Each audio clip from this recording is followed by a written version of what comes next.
হ্যাঁ বন্ধুগণ, আমার এই সৃষ্টি এবং স্রষ্টা ইউটিউব চ্যানেল থেকে সকলকে স্বাগতম। আশা করি সবাই ভালো আছেন। আজকে একটা বিশেষ গুরুত্বপূর্ণ ভিডিও দিচ্ছি, আশা করি সকলেই দেখবেন এবং উপকৃত হবেন। সেটা হচ্ছে আত্মহত্যা মানুষ কেন করে এবং এর থেকে মুক্তি পাওয়ার রাস্তা কী, আত্মহত্যা যাতে না করি সে বিষয়টা বলবো।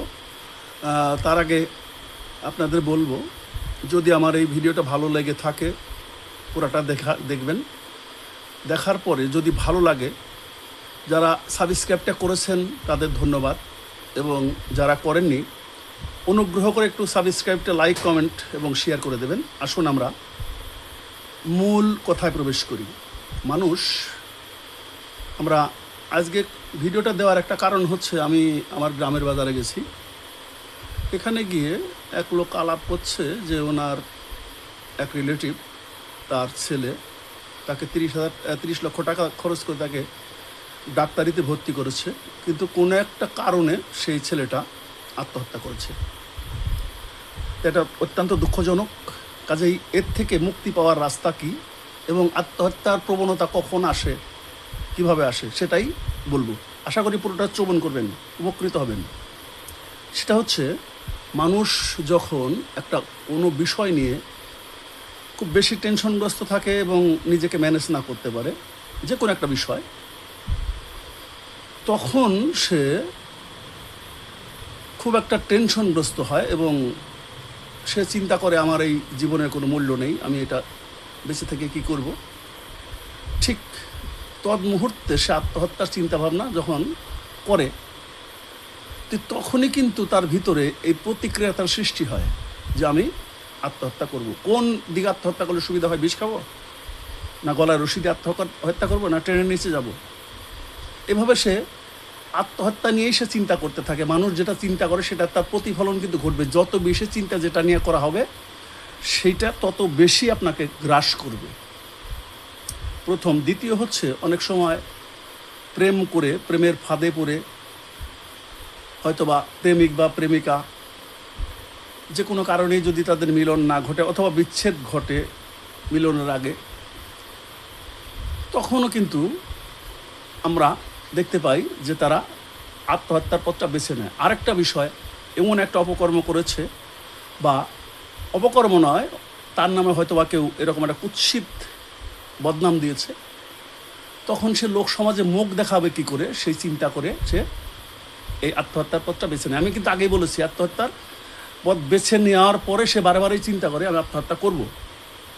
সে বারেবারেই চিন্তা করতে থাকে আমি আত্মহত্যা করব, এবং উদ্বুদ্ধ হয় নিজের প্রতি নিজে, নিজের প্রাণের প্রতি, নিজের জীবনের প্রতি। সে তখন আস্থা হারিয়ে ফেলে এবং তখনই সে আত্মহত্যার পথটা বেছে নেয়। করণীয় কী, কোন কার্য করলে থেকে মুক্তি পাওয়া সম্ভব, সেই কথাটাই এখন বলবো, শুনুন। অর্থাৎ পরিস্থিতি যাই হোক, এই যে পরিস্থিতিগুলো, যে প্রক্রিয়াগুলো বললাম, এর ভিতরে আত্মহত্যা হয়, অথবা ঋণগ্রস্ত হতে পারে এরকম। অর্থাৎ যখন সে নিজেকে ম্যানেজ করতে না পারে, তখন আপনি কি করবেন? তখন একটা মাত্র রাস্তা, সেটা হলো যা হওয়ার হয়ে গেছে।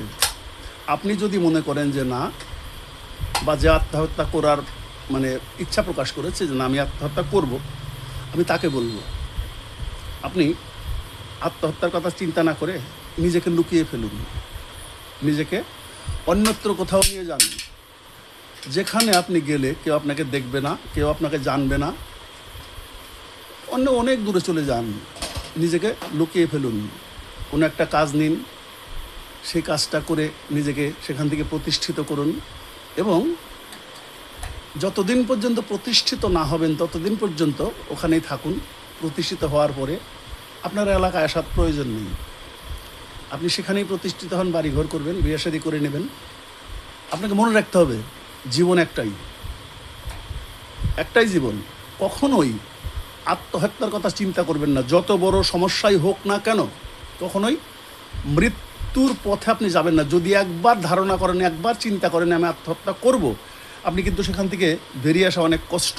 আমি অনেকগুলো দেখেছি, এবং আমি নিজে এটা নিয়ে রিসার্চ করার পরে আমি এটুকু পেয়েছি। কাজেই কখনো এরকম হলে আস্তে করে সরে পড়ুন, অনেক দূরে চলে যান, সাথে অবশ্যই পরিচয়পত্রটা নিয়ে যাবেন।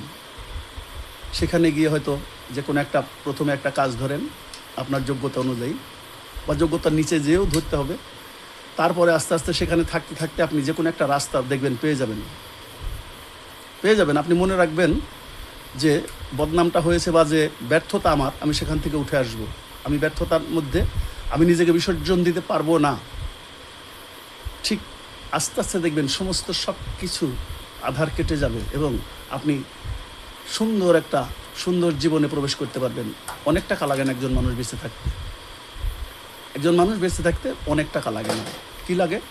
একটা সুন্দর মন, সুন্দর মানসিকতা। আপনি যদি সেটা করতে পারেন, আমার কথাগুলো যদি আপনি ভালো লাগে, যিনারা এই চিন্তা ভাবনা করেন যে না আত্মহত্যা করবো, আরও যারা ভিডিওটা দেখবেন এটা শেয়ার করে দেবেন। অত্যন্ত গুরুত্বপূর্ণ বিষয়। কারণ অনেকের সন্তান হয়তো বিয়ে শাদী করতে পারলাম না, অমুককে আমি না, অবশ্যই ভালো মেয়ে আপনি পাবেন, বা মেয়ে হলে আপনি অবশ্যই ভালো ছেলে পাবেন। আপনি নিজেকে উপযুক্ত করে গড়ে তুলবেন। ভিডিওটা বেশি বড় হলে অনেকে আবার দেখতে চান না। আমার কথাগুলো যদি ভালো লাগে তাহলে একটু লাইক কমেন্ট করে আমার এই চ্যানেলটিকে একটু আঙ্গুলের টাচটা দিয়ে সাবস্ক্রাইবটা করে দিন এবং বেল বাটনটা বাজিয়ে দিন, যাতে এই সুন্দর ভিডিওগুলো আপনি পেতে পারেন। ধন্যবাদ। সবার জীবন সুখময় হোক এবং আত্মহত্যার পথ থেকে যেন আমরা সবাই দূরে সরে আসি, সেই প্রার্থনা রইল। কোনো মার বুক যেন খালি না হয়। শুভরাত্রি।